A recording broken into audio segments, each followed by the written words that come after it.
최근에 사극을 보다가 세자저하에게 폴인럽 해버린 아리. 조선에도 이렇게 멋진 왕자님들이 많은데 그동안 우리는 왜 왕자님 하면 서양의 백마탄 왕자님들만 떠올렸던 걸까요? 그래서 만들어본 오늘의 교양만두, 조선 왕자님에 대한 이야기 시작합니다.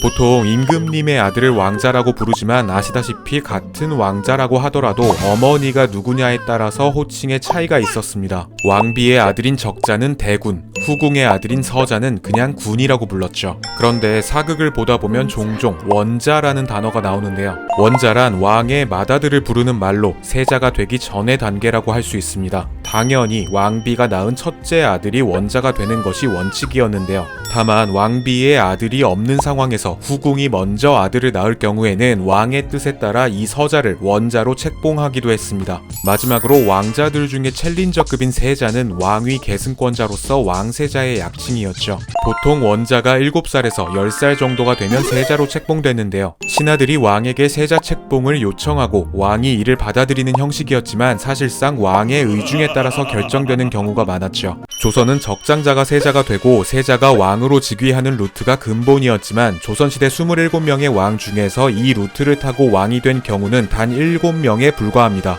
왕과 왕비, 대비는 물론이고 권력을 가진 모든 신하들이 세자의 일거수일투족을 주시했기 때문에 무사히 살아남아서 왕위에 오르기 위해서는 지극히 행동을 조심해야 했습니다. 근데 세자가 특별히 할 수 있는 것도 거의 없긴 했는데요. 정치에 가담하는 것도 정치와 관계되는 말을 해서도 안 됐고요. 마음대로 대신들을 만나서도 안 됐습니다. 처신을 잘못하고 맘대로 나댔다가는 영모죄로 목이 날아갈 수도 있었죠. 단 왕의 허락을 받을 경우에는 예외적으로 왕을 대신해서 정사를 돌볼 기회를 얻기도 했는데요. 세종은 말년에 경무를 덜기 위해서 10년간 세자인 문종에게 대리청정을 맡겼고 영조 또한 세손이었던 정조에게 정치적인 힘을 실어주기 위해서 대리청정의 기회를 주었죠. 대리청정을 맡은 세자는 주요 사안이 아닌 경우 어지간한 일은 스스로 처리할 수 있는 정도의 권한은 있었다고 합니다.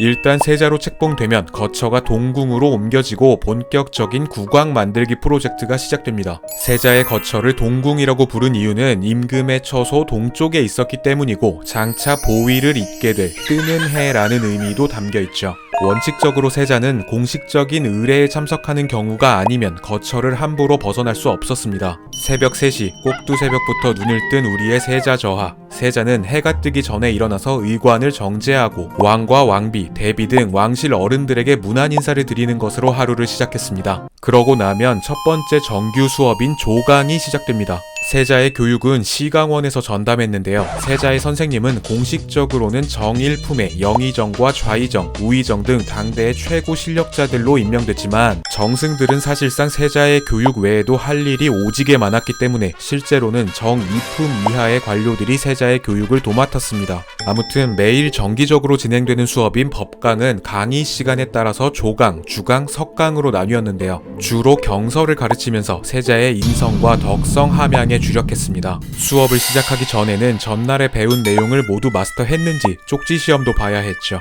이렇게 생긴 강경패로 학점을 매겼는데요. 성적 평가는 매우 엄격했습니다. 영조 때는 사도세자의 성적을 조작해주다가 걸린 서연관이 관직을 박탈당하기도 했죠.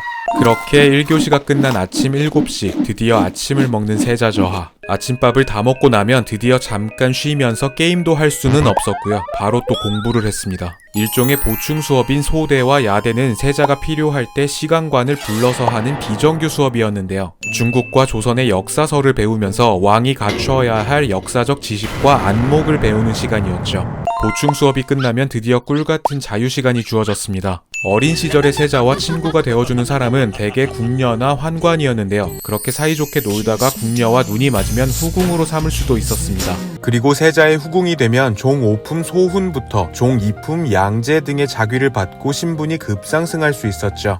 잠깐의 휴식이 끝나면 저녁 정규 수업인 석강이 시작되고요. 석강이 끝나면 저녁을 먹고는 또다시 보충 수업을 합니다. 이렇게 토 나오게 공부하다 보면 어느덧 7시고요. 왕실 어른들에게 문안 인사를 드리면 오지게 길었던 세자의 일과가 끝이 나죠. 정규 수업 이외에도 세자는 일종의 공개 수업인 회강을 매월 2~3차례 진행해야 했는데요. 시강원의 관원들이 모두 참석한 가운데 그동안 배운 경서와 역사서를 복습하고 평가하는 자리였죠. 이때 부모인 왕 내외가 직접 참석해서 세자의 학문을 점검하기도 했습니다. 혹시라도 재수없기 시험을 망쳤다, 그럼 세자를 보필하던 내관이 대신 벌을 받았습니다. 자신의 아랫사람이 대신 벌을 받는다는 것 자체가 큰 치욕이었기 때문에 세자를 징계하는 효과가 있었다고 하죠. 이렇게 공부만 하기에도 개빡셌지만 세자는 말타기, 활쏘기 등 예체능도 소홀히 하면 안 됐고요. 종묘와 사직 등 조상들의 제사를 일일이 챙겨야 했으며 모든 국가 행사는 기본이고 중국의 사신을 맞이하는 자리에도 왕을 보좌해서 참석해야 했죠. 하지만 세자에게도 공식적인 휴강일은 있었습니다. 이전 왕이나 왕비가 돌아가신 날, 종묘 사직 대제, 기우제, 왕의 생일, 왕의 궁궐박 행차시, 일식, 월식 등 국가 차원의 행사가 있을 경우에는 그나마 조금 널널한 편이었죠. 대군과 군은 호칭뿐만 아니라 혜택 또한 달랐습니다. 대군은 직책에 따라서 225결의 땅을, 군은 180결의 땅을 받았죠. 게다가 이런 차별은 후손에게도 이어졌는데요. 대군의 맏아들은 종 1품의 벼슬을, 군의 맏아들은 정 2품의 벼슬을 받았습니다. 이런 거지 같은 차별사회 더럽다고 생각할 수도 있지만 왕자라는 것 자체가 당연히 오지는 특권이겠죠. 일단 정 1품 벼슬보다 더 많은 녹봉과 토지를 받았고 웬만한 범죄를 저질러도 벌을 받지 않았습니다. 심지어 사람을 죽여도 끼케야 유배형으로 끝나고는 했죠. 아무튼 왕자들은 세자의 형제이면서도 동시에 잠재적인 왕위 경쟁자였는데요. 세자가 죽거나 폐세자가 될 경우의 서열에 따라서 다른 왕자들도 세자가 될 가능성이 있었기 때문입니다. 세종이나 예종, 영조, 순조 등이 그런 경우였죠. 세자 외에 누군가가 정치적 세력을 가지면 안 되기 때문에 왕자들의 정치 참여는 엄격히 금지됐습니다. 세자를 제외한 왕의 8촌 이내의 친족들은 원칙적으로는 벼슬을 하지 못하도록 막았었죠. 또 왕자들은 모두 궁 밖에 나가 살아야 했지만 감시를 수월하게 하기 위해서 한양 안에서만 살아야 했습니다.